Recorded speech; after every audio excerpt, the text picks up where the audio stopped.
कितने बच्चों का हेयर फॉल होता है? सबका होता है। अब बात करते हैं मेंटल हेल्थ पे। कितने बच्चे ऐसे हैं जिन्हें रात को जब वो सो जाते हैं, ऐसे सो रहे होते हैं, लेकिन उन्हें लगता है उनके दिमाग में कुछ कुछ चल रहा है, कहानियां सी, लेकिन बॉडी सो रही है। सूर्य नमस्कार इकलौता ऐसा है जो आपकी पूरी बॉडी के रिफ्लेक्सेस को सिंगल हैंडेडली बॉडी को पूरा वो करता है, प्रेजेंट करता है। तो एक टाइम के बाद इसी एज ग्रुप में यूटीआई इन्फेक्शन बहुत ज़्यादा था, फिर हमें ठंड सी लगेगी, एकदम से बुखार आ जाएगा, और यहाँ यहाँ हर टाइम हल्का हल्का सा दर्द रहेगा।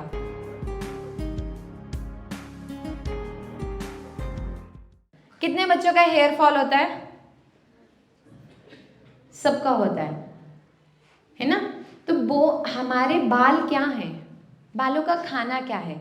हमारी जो बोन्स, जो हमारे बोन्स की डेंसिटी है, जो उसको स्ट्रेंथ प्रोवाइड करे, दैट इज योर हेयर, उसका मल। अगर आपके विटामिन डी, कैल्शियम बहुत अच्छे, आपके बाल बहुत अच्छे होंगे। अगर वो नहीं है, आपके बाल फ्रिजी होना, रफ होना, हेयर फॉल होना स्टार्ट हो जाएगा। ठीक है? तो सब बच्चे महंगे महंगे शैम्पू खरीदते हैं आज के टाइम में, तो है ना, कि ये शैम्पू हेयर फॉल रोक देगा। दुनिया में कोई ऐसा शैम्पू नहीं है जो हेयर फॉल रोक सकता है।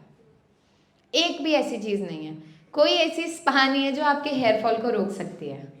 पर एक चीज़ है जो बहुत अच्छा काम करती है, दैट इज राइस, अलसी का पानी। आपको क्या करना है, एज ए टोनर उसको यूज़ करो, सीरम यूज़ करो। 1 स्पून आपको अलसी के बीज लेने हैं एंड 1 स्पून राइस, उसको पानी में बॉईल करने को रख दो। जब वो अच्छे से बॉईल हो जाए तो वो एकदम स्टिकी सब्सटेंस बन जाएगा, उसको एक स्प्रे बॉटल में डाल लो। आपको पता है कि हफ्ते में 2 बार हम बाल धोते हैं। जिस दिन धोना, रात को पूरी रूट्स पे स्प्रे किया, अच्छे से मसाज किया, सो गए, और सुबह उठ के अपना वॉश कर लिया। रूट्स को स्ट्रेंथ मिलेगा, जो डैंड्रफ हो रही है वो फिनिश होगी। ठीक है? बाल स्ट्रांग होना शुरू हो जाएंगे। और इसके साथ में डेली मखाने खाओ। यूरिन में जलन कितने बच्चों को होती है? जब सुसु करते एकदम से जलन हो रही है, बिल्कुल लग के आ रहा है। आपको होती है, आपको होती है, आपको एकदम से ऐसे लगेगा यूरिन जब पास हो रहा है बहुत जल के आ रहा है, अंदर से ऐसे लग रहा है कुछ कट रहा है। होता है ना ये?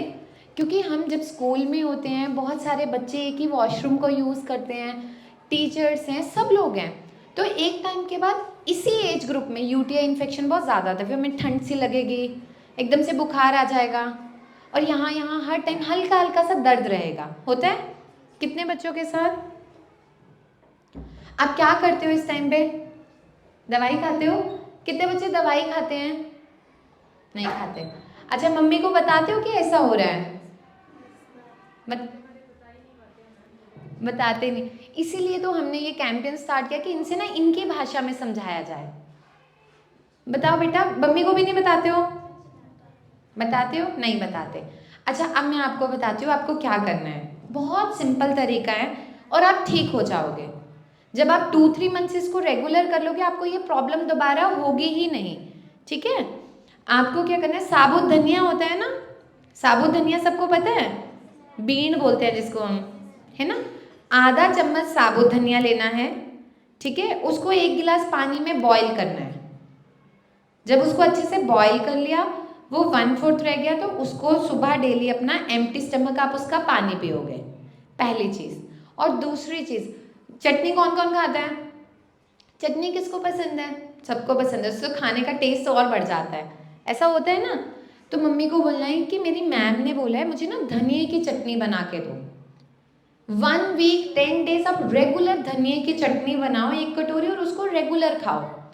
अब वो क्या करेगा, आपकी बॉडी में पित्त, वो हीट जो बार बार इन्फेक्शन को क्रिएट कर रहा है, उसको सेटल कर देगा।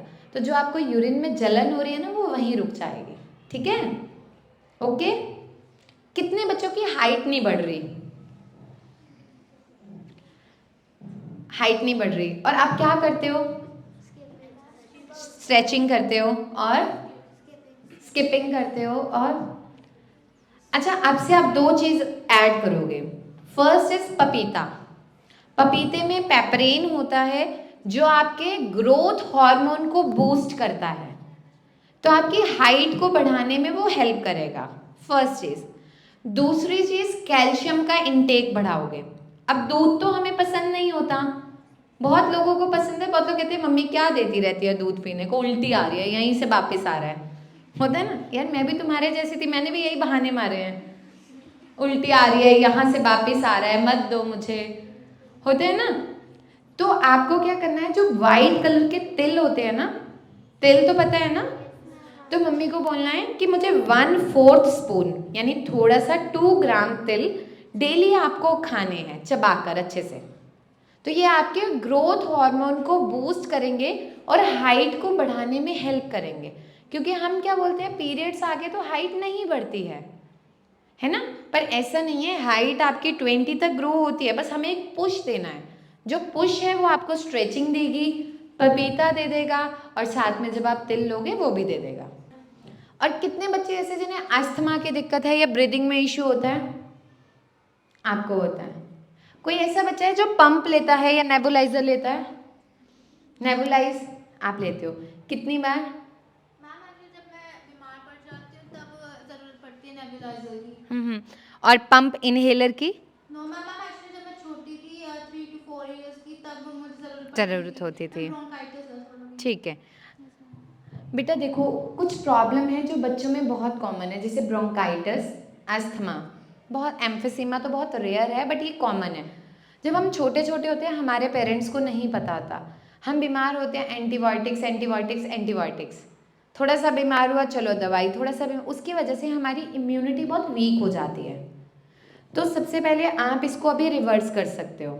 आपको 1 मंथ एफर्ट करना है। पहली चीज़, डेली सोने से पहले अपनी चेस्ट पे मालिश करनी है। आप मम्मा को बोलोगे कि मैम ने बोला थोड़ा सा देसी घी लेना है, ठीक है, उसमें सॉल्ट डालना है, ब्लैक सॉल्ट, और उसको गर्म करना है, और डेली सोने से पहले चेस्ट पे मालिश करनी है। लंग्स में जो भी चिपचिपा सब्सटेंस जो उसको ब्लॉक कर रहा है, जिसकी वजह से फोर्सफुली इंस्पायरेशन और एक्सपायरेशन हो रही है, वो धीरे धीरे सेटल होना स्टार्ट हो जाएगी। फर्स्ट चीज़। सेकेंड चीज़, जो कच्ची हल्दी आती है, जैसे अदरक होता है वैसी कच्ची हल्दी होती है, उसको घिसा, उसका 1 चम्मच फ्रेश पानी निकाला, 1 कप गर्म पानी लिया, 1 चम्मच उसका रस मिलाया, उसमें पिंच ऑफ ब्लैक पेपर, 1 चुटकी काली मिर्च, और उसे सिप सिप करके पीना, एकदम फास्ट नहीं, डेली पियो। आपके लंग्स स्ट्रांग होंगे। जो ब्रीदिंग की प्रॉब्लम बार बार हो रही है, क्योंकि ब्रोंक्यूल्स में जो स्वेलिंग है वो रिड्यूस होना शुरू हो जाएगी and you will feel much better. ठीक है, ठीक है बेटा, ये कर सकते हो। अच्छा, और कोई प्रॉब्लम जो आपको लग रहा है? अब बात करते हैं मेंटल हेल्थ पे। कितने बच्चे ऐसे हैं जिन्हें रात को जब वो सो जाते हैं, ऐसे सो रहे होते हैं, लेकिन उन्हें लगता है उनके दिमाग में कुछ कुछ चल रहा है, कहानियाँ सी, लेकिन बॉडी सो रही है और पूरी बॉडी सो रही है लेकिन दिमाग में कुछ कुछ चलता जा रहा है, और जब सुबह उठते हैं तो हम रिकवर अच्छा फील नहीं करते। सबके साथ होता है। और कितने बच्चों को उस टाइम पे सपने आते हैं, और कितने बच्चों को ऐसा होता है कि जो उन्होंने वो काम कभी नहीं किया, कुछ वो सोचा भी नहीं, फिर भी वो चीज़ें आती हैं दिमाग में। ऐसा क्यों होता है, सोचा है कभी? और ये चीज़ें हमें कैसे हार्म करती हैं? दैट सबकॉन्शियस माइंड, जो एक माइंड एक तरफ एक्टिव है जो हमारे साथ है नहीं, पर ख्याली पुलाव की दुनिया में है। और ये होता है हमारा lack of concentration, lack of focus. जब हम एक तरफ चीज़ों को सोच के मल्टीपल चीज़ों को एक टाइम पे सोच रहे हैं, हम अपने ब्रेन को रेस्ट नहीं दे रहे। हम थक जाते हैं तो हम सो जाते हैं, और हम बोलते हैं मम्मी सोने दो, बड़ी नींद आ रही है, लेकिन हमारा ब्रेन जो रेस्ट मांगता है, हम क्या उसको देते हैं? कभी नहीं देते। तो वो सब कॉन्शियसली एक्टिव होता है, और इसकी वजह से क्या होता है, सुबह उठ के चिड़चिड़ापन आना, गुस्सा आना, है ना, सोने का मन नहीं करना, अजीब सा होना, थकान। इस चीज़ को कैसे आप ओवरकम कर सकते हो? बहुत simple, castor oil, castor oil या एरंड का तेल बहुत इजीली मार्केट में मिलता है। ठीक है, जब भी आप रात को सोओगे, आपने क्या करना है, थोड़ा सा कैस्टर ऑयल लेना है और अपनी आईलिड पे ऐसे करके मालिश कर लेनी है, पूरा 2 मिनट के लिए यहाँ पे, और यहाँ पे ऐसे से हल्की हल्की करके ऐसे स्टिमुलेट करना है इस पॉइंट को। ठीक है, और मम्मा को बोल दो 5 मिनट्स मेरे पैर के तलवों पे ऐसे से मालिश कर दो, वैसे भी मम्मी करते हैं, आपको बहुत अच्छी नींद आएगी। आप ये ट्राई करना, और जो आपका सबकॉन्शियसली माइंड एक्टिव है वो सेटल होना शुरू हो जाएगा। ठीक है, कर सकते हो। अच्छा, लास्ट 2 डिजीज़ हैं जो आपको पता होना चाहिए। बेटा कोई ऐसा बच्चा है जिसे बार बार हैंड वॉश करने की हैबिट है, बार बार अपने फेस को टच करने की, कहीं थोड़ा सा कुछ गंदा हो तो ऐसे लगता है कि यार ये चीज़ बार बार क्यों हो रही है। नहीं, इतने सारे बच्चों को तो ओसीडी नहीं हो सकता। फिर से सुनो एंड रिलेट विद योरसेल्फ। कोई ऐसा बच्चा जिसे एक ही काम को ना 10 बार देखने की आदत है कि ये चीज़ बार बार रेपिटेटिव वे में, मानो कुंडी लगाई तो फिर मन में वहम होना कि मैंने लगाई या नहीं लगाई, लगाई है या नहीं। ठीक है, अब अगले सिम्टम से आप खुद को रिलेट करोगे। अगर मानो आपने कुछ काम करना था, वो चीज़ सामने पड़ी है, रखी है, हम इधर उधर ढूंढ रहे, एकदम से स्किप हो जाना कि ये चीज़ हो रही है या नहीं। ओके, थर्ड पे आप मूव करते हैं कि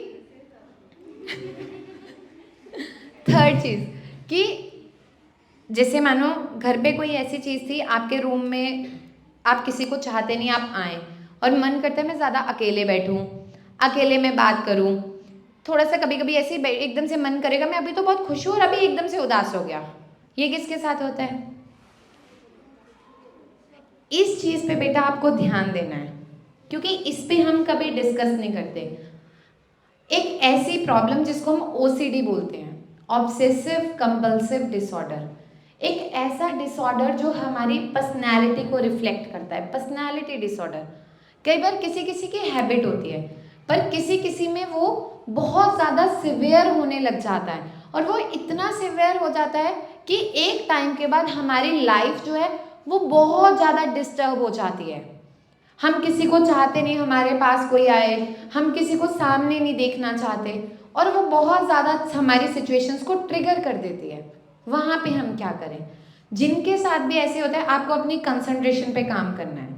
पहली चीज़, देसी घी, 1 ड्रॉप देसी घी के डेली नोज में आप डालोगे सुबह उठ के, रात को सोने से पहले।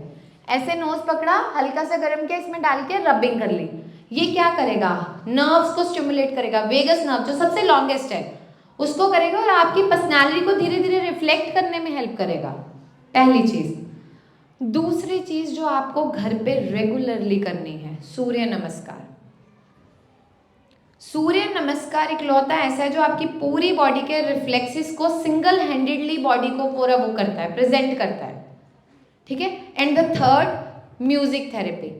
ईयरफोन्स, फोन तो सब यूज करते हैं, नहीं करते, पर 10 मिनट्स ईयरफोन्स लगाने हैं, उस पर तेज गाने चलाओ, सिर्फ आपको वो गाना सुनाई देना चाहिए और साथ साथ तेज वॉल्यूम से आप गाने को गाओ।